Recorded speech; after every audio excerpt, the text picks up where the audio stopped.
Hello, beautiful, and welcome to the North Node in Aquarius and the South Node in Leo. I am excited to share just the basics about both of these things in this episode, as well as what you can plan on as we look ahead. I'm Jamie Ehrenberg with Idlewild Retreats, and this is my journey of following my intuition and becoming my truest self. If you know me, you know that I love astrology, but I also love eclipse season and the nodes just about as much. And it makes a lot of sense because the nodes represent our soul's path, and eclipse season is this escalation to our soul's path. I am not going to talk too much about eclipse season in this episode. It'll be the next astrology episode, but it is important to note that the nodes do play a key in knowing when eclipse season is happening, and I'll get more into that in a moment. The lunar nodes, as they are officially called, or the nodes of fate, the nodes of destiny, are nodes that are actually on the moon. So they are the north and the south node of the moon.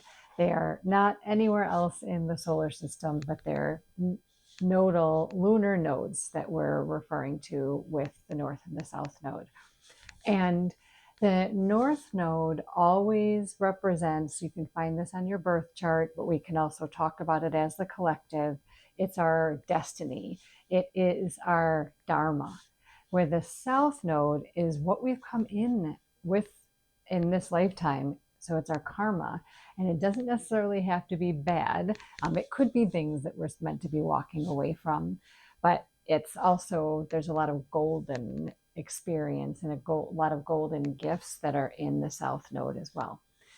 When we talk about the north and south node on the birth chart or in the zodiac, they are opposite each other. So they're a straight line, and we're walking from the south node to the north node in our time together, whether that's in our human existence, in our birth chart, or as evolution of humanity, where we are walking from the south node and the north to the north node. One of my oldest astrology books is called Your Every Sign, and it took me a really long time to understand that, but it really is alluding to the fact that each one of us gains wisdom and insights from every single zodiac sign, whether it's when we're there for the sun season that we're in, or if it's something like the nodes where we're spending 18 months in a direction facing towards Aquarius in this case, and getting to learn the lessons for our soul's evolution from Aquarius. I also want to note that the nodes, as they move through the astrology wheel, are moving counterclockwise as opposed to everything else that moves clockwise.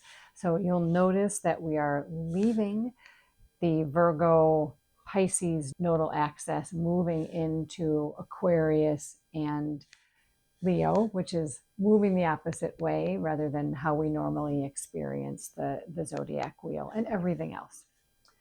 That said, again, we're going to be with these nodes of North Node in Aquarius and South Node in Leo for about 18 months. I'm going to give you the dates in a minute, but it's a really significant amount of time that we're able to work with this energy to figure out what is it and work with the eclipses to embody more of the high qualities of the North Node and letting go pieces of the South Node's low qualities.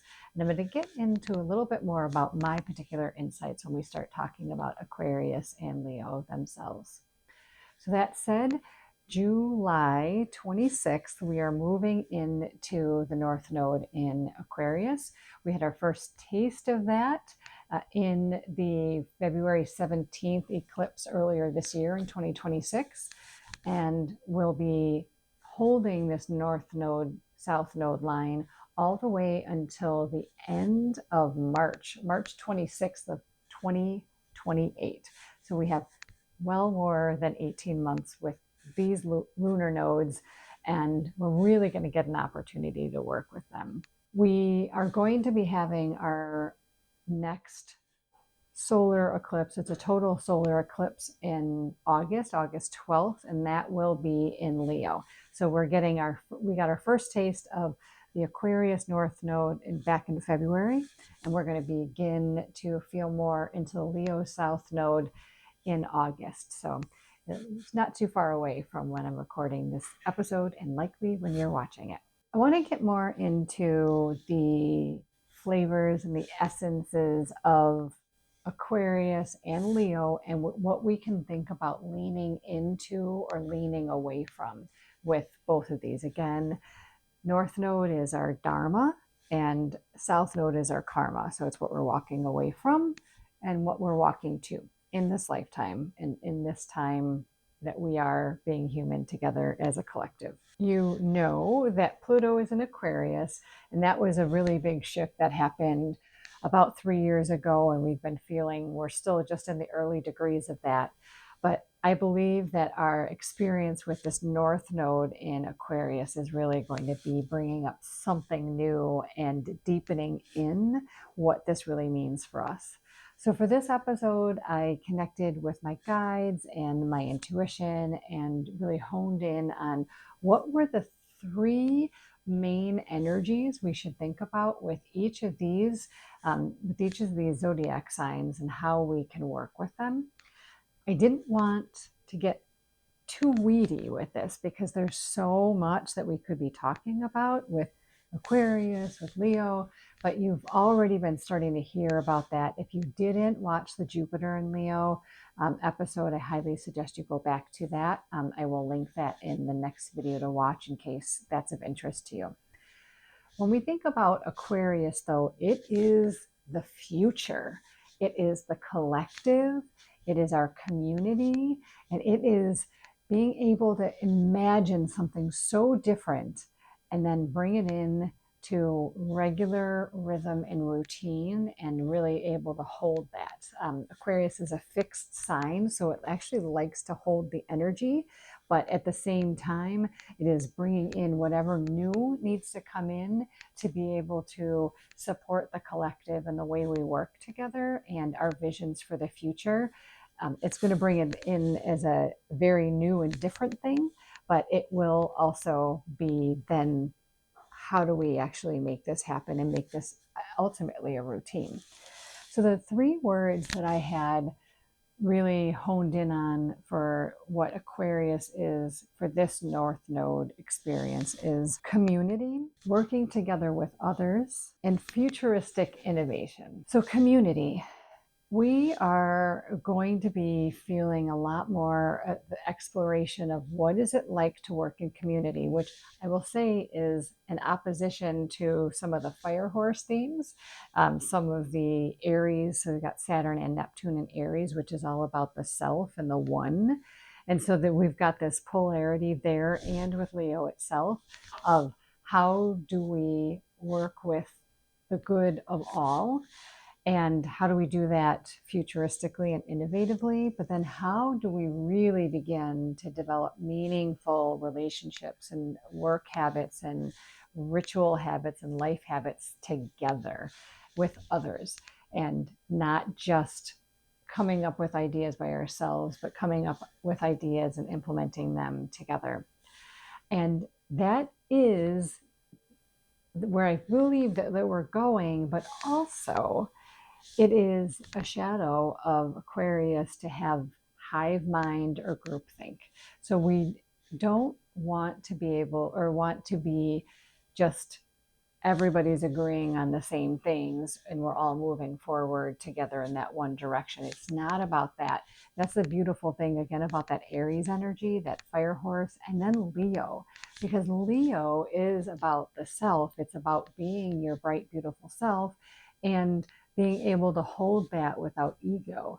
And so if we think about again this line of the North and the South Node, and how do we come into balance with community and the future and reality and our beautiful heart and our creativity and our full self? how do we hold those things together? And I'm so excited for this next 18-ish months for us to work on that together. I'm going to get into Leo now more directly and talk about those three areas that I believe we're going to be working on. But I want to name that we are in, again, I want to name that we are in Jupiter and Leo for the next year. So that means that we are going to almost have 12 full months of an experience, actually more than that, of having Jupiter in Leo at the same time that Leo's in the South Node. So what I think that that's actually going to mean is, instead of letting go all of the Leo shadows, which can be being too full of yourself, being really driven, but driven from the head instead of driven from the heart, a little bit more fiery, passionate, again, ego, and really more basing your strength and your power on yourself and what's good for you versus others or the collective. I don't know that we're going to be working with that as much as we might normally, because Jupiter's in Leo. So what I think it's going to do is actually highlight the amazing gifts, our karma that we've brought into this life. That is what we're going to be working with more than what we're letting go of. I do think on the collective level, we are going to be seeing some leadership shift during this particular nodal axis. But for the most part, I actually think that it's carrying forward those really beautiful pieces of Leo. That is what we're going to be working with. So the three things that I had written down for us is living from the heart and not the ego. How do we continue to drop more down into our hearts in making decisions versus our heads?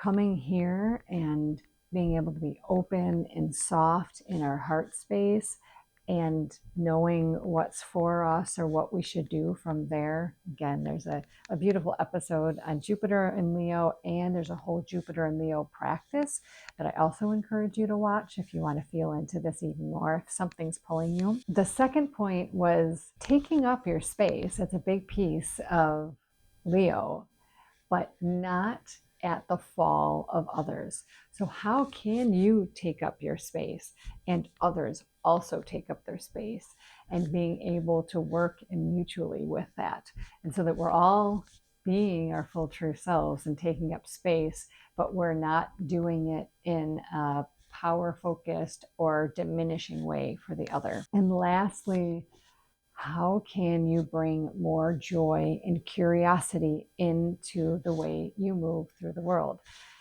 How can you hold that playfulness, that Leo attitude in how you move through the world, so that as you do, and as you move through community and with community and in partnership, again, you can see these two descriptors really playing in together in this way.